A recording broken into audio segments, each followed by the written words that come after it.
Hey everyone, welcome back to account. Shit. I was just recording accounted for's intro for this week's podcast, so I nearly just said accounted for. We'll redo that. Welcome to the boring life.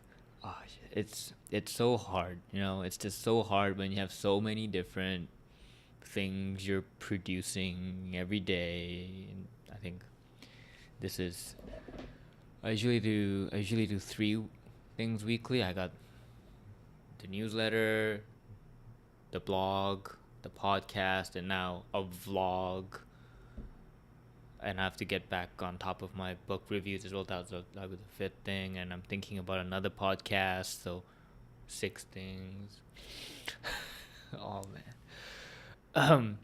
So welcome to the boring life. If you are a regular, then you know what this is all about. But if you don't know what this is all about, it's practically just a week in the life of entrepreneurship. Just me just trying to do a bunch of things and just talk about my week, what it's actually been like, and just kind of the highlights of it all. And I call it the boring life because the reality is that most of what I do is very boring. I'm just saying the same thing over and over and over again. And there are just sometimes when I have major developments.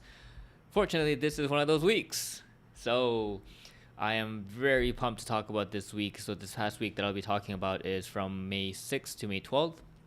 And so in 2019. And it's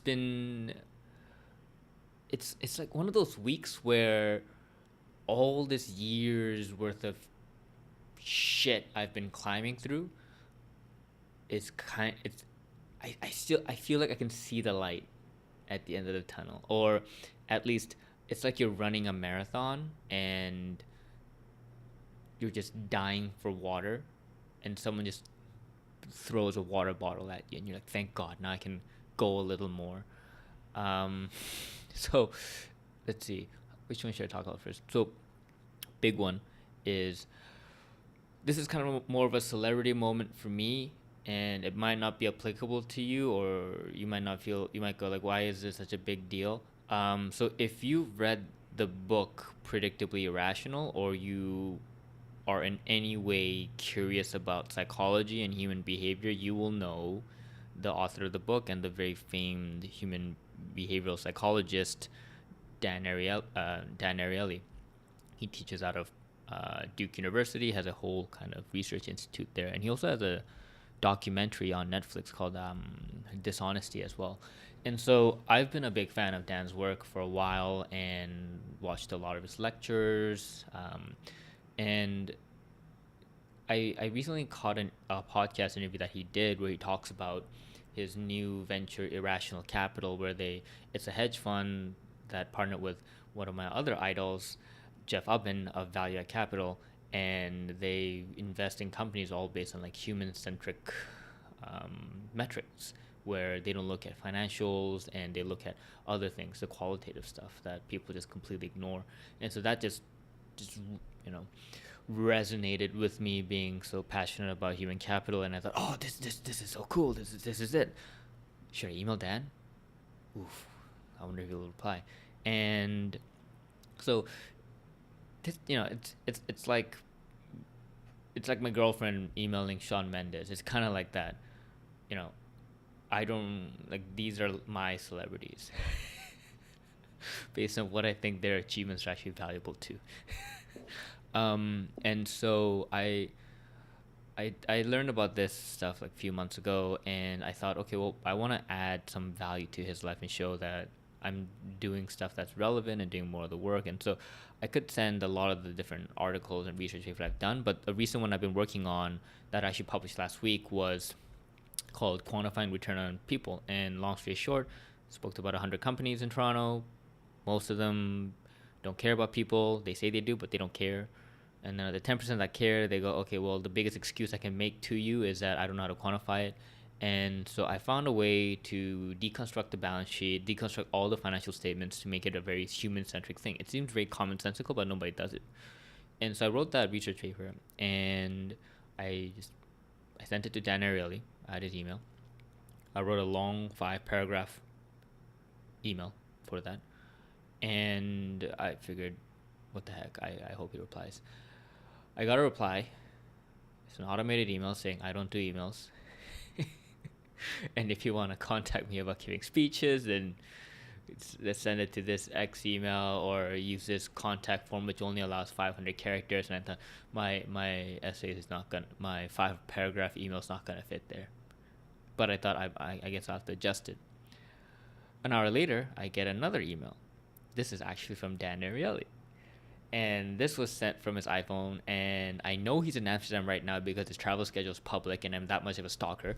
And so I was like, this is fucking sick. He's in Amsterdam and he just read my email and he just sent it to me on his iPhone. Oh man. And so it was a huge, like, I had butterflies in my stomach. I was so pumped. And yeah, he said let's have a chat. So I scheduled a video call with him. That's gonna happen hopefully by during the first week of June. So I'm really excited for that, and I'm supposed to also, like, speak with some other folks at Irrational Capital. I think it's gonna be later in the coming week, but honestly, it was such a huge moment where I just felt this boat of confidence, and yeah, that was definitely a big highlight. Oh, and so I think I might have mentioned the last vlog that I was interviewing for certain jobs, and they're all kind of, well, I think I had like 3 leads, and one kind of ghosted me, and then the other I'm kind of in some kind of like I'm in the next stages, which is constantly in discussions, which is good. I think it's great because it's just I want to learn more about that company and what they do, and also I want them to know more about me, so we continue to, have a way to figure out, can I do the work I want to do for you guys, and does that make sense for you? And the other, so that's two out of 3. Now the third one, they called back last week, and their response was, oh man, we love you, you fit everything with the culture, like all the values, it's just perfectly aligned. We think you're this amazing candidate, but we don't really know where to put you. Like, the head of talent, their head of finance, like, they all looked at all the openings they have available, and they looked at my background of what I'm doing right now, and they were saying how we were very confused. We don't really know where to put you. You don't really fit inside a category. And I told them, yeah, that's what my entire year has been. It was 1 year of me trying to fit myself into a category that just did not exist, interviewing for everything, and realizing, there isn't one. I have to make one.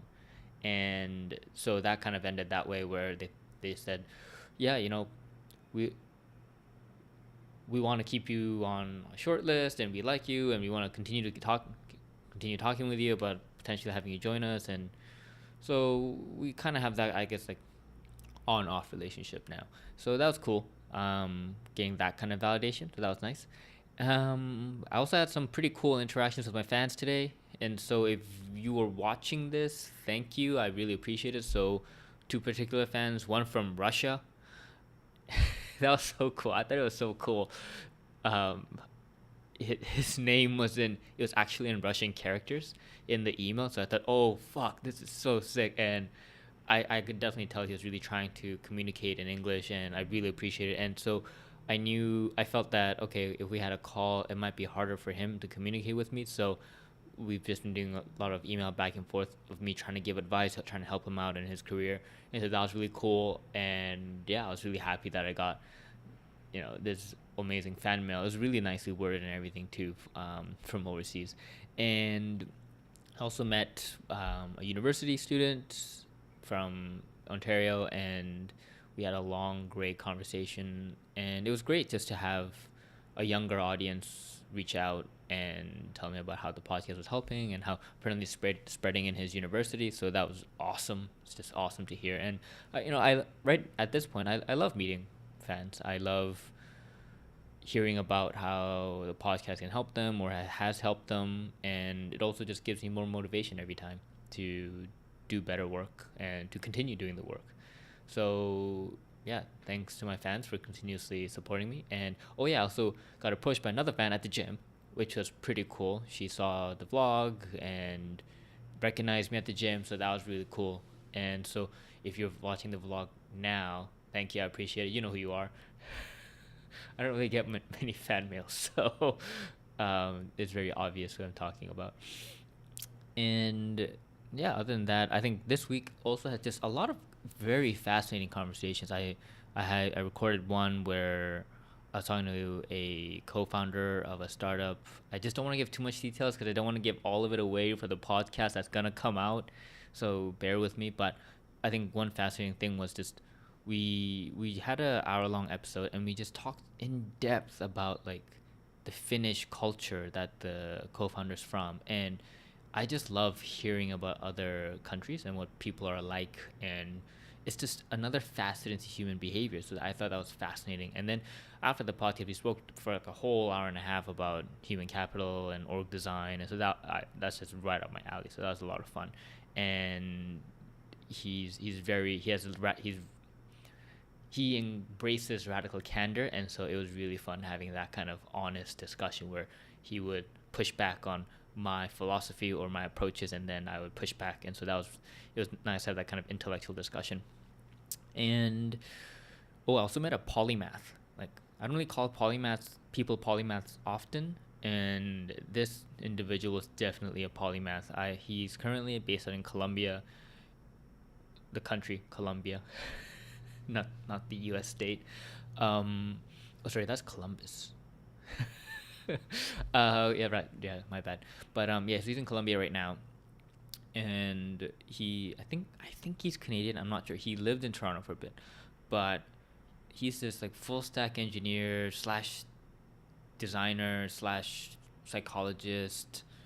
He's very passionate about artificial intelligence, machine learning, and we just spoke in length about just back to the main topic of human capital development, and just on how his focus is right now are like autonomous farming and enabling telepathy amongst people, where the barrier of language gets disintegrated through the use of technology. And so we talked in length about like neuroscience and just farming and all these really fascinating topics. So that was really cool. That was just a really fun conversation to have. And I caught up with my old Deloitte mentor. He's still a partner there, and we're just catching up. And the first thing he says is like, "Dude, I'm worried about you. How are you sustaining yourself? I'm worried about you, man. Are you all right?" I told him, "Yeah, no, it's rough, but I'm good. I'm good." And I think really funny thing was how it turns out him and my other mentor at KPMG, so the partner that I used to work for before moving to Deloitte, they're actually buddies, so they actually know each other. And so apparently they're talking about me when they're hanging out. And so the Deloitte partner was like, yeah, like, oh man, like we talk about how worried we are about you. Like we wonder, if you're sustaining yourself and how you're making money off of this. And so I thought that was really cool, and it was amazing to have, I think, two very senior people who are very busy in their lives just think about me, at least have me in the back of their minds. And also just a realization how tiny this world is. Like, what are the chances that the two people that I really enjoyed working for, who actually understood me and supported me, also turn out to be friends? It's as if certain kinds of people are attracted to certain things, and as I'm living my life, I'm learning that it's like a natural selection, and it kind of just makes sense on its own, where more and more so it's the case that I really don't have to make everyone happy. I really shouldn't care. And like I still have friends telling me like, so Dan, how are you gonna make the podcast hit millions, and have the vlog hit millions and the blog hit millions? And I tell them, dude, it's not for millions of people. If millions of people like it, that's great, but I really doubt there's a million people out there that really like me or like the kind of stuff I do and are interested in it. Like, I think even getting 1,000 is hard. Kevin Kelly talks about how, in his essay, The 1,000 True Fans, which is a must read for everyone, that getting the first 1,000 is really hard. And I think, yeah, it's hard. I'm not thinking about millions and tens of millions here. It's just, can I even add value to 1,000 people who truly will just follow and believe in everything I do? Like, that's the goal, at least, because most of us are not special. Actually, none of us are really that special. It's only after constant iteration of doing the work that people actually start giving a shit. But yeah, that's a bit of a rant. On the progress on the habit of the month, I had pastries. So rewinding, the habit of the month for May is to not eat any pastries, like, every day. But on Sunday, we were watching the Raptors game with me and a few buddies, and I got Popeyes, the chicken, and they come with biscuits, and so I had the biscuits, and I thought about it, and I thought, fuck, are these pastries? And after I ate it, I was like, fuck yeah, these are pastries. These are pastries. So I missed one day, so 6 out of 7, not bad, not great, but not bad. But overall, going strong. I've only had one day so far of eating pastries so far. All right, not bad. Two weeks down, 2.5 more to go, I think. Something I forgot to mention last week, but I wanted to mention now. Hold on.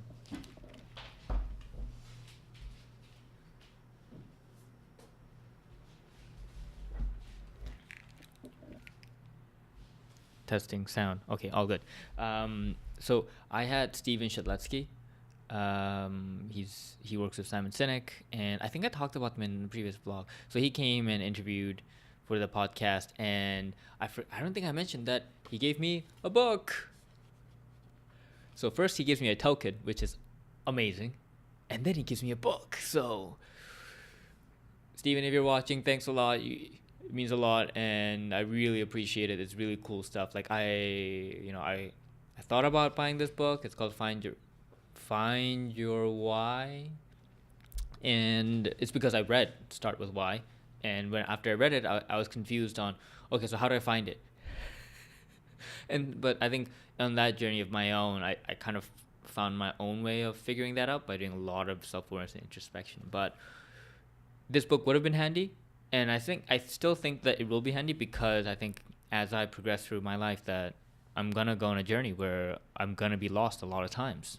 I think it's only natural. So I think this book definitely will come handy for sure down the road. So thanks, Steven, for giving me the book. And yeah, like, it's honestly, books are one of the best gifts I can get. Like, I think this is probably the 3rd book I've been gifted from just meeting people. So yeah, definitely a big deal for me. And so, okay, just kind of going through the checklist stuff. So let's see. On the journey of being wise, healthy, and wealthy, on being wise, so this week's big one is just reading a lot of Stoic material, like revisiting Seneca's piece on the shortness of life. Classic. Makes you really think and reevaluate your life, which is super important. So I recommend everyone take a look at that. I read about 60 pages of the book The Maverick. I'm, I think, 2/3 of the way done.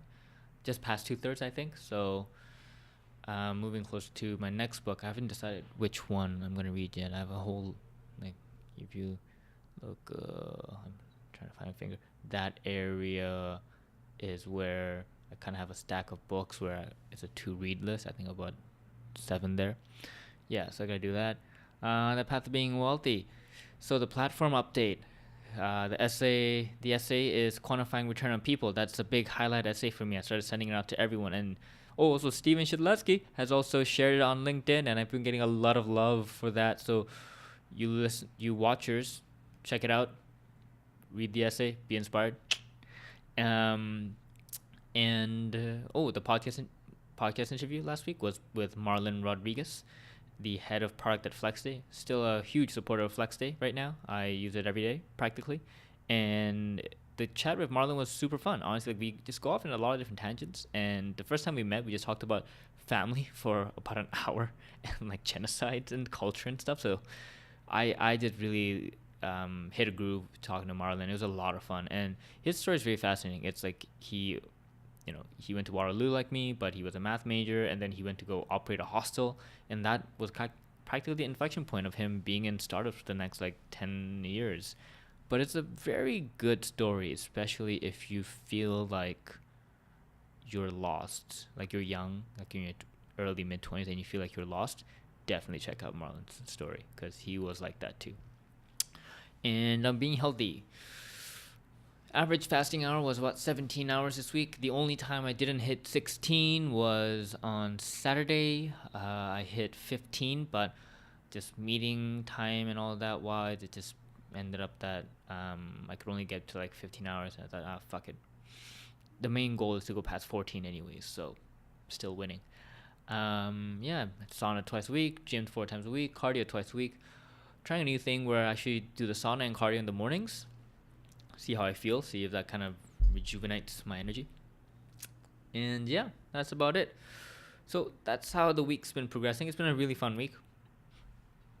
And if you've been a long-time viewer of this vlog, you will know that I rarely have really fun weeks. I usually have a hard time trying to squeeze shit out that makes you think that I'm having a fun week. Most of the time, it's just me writing, meeting people, sending emails.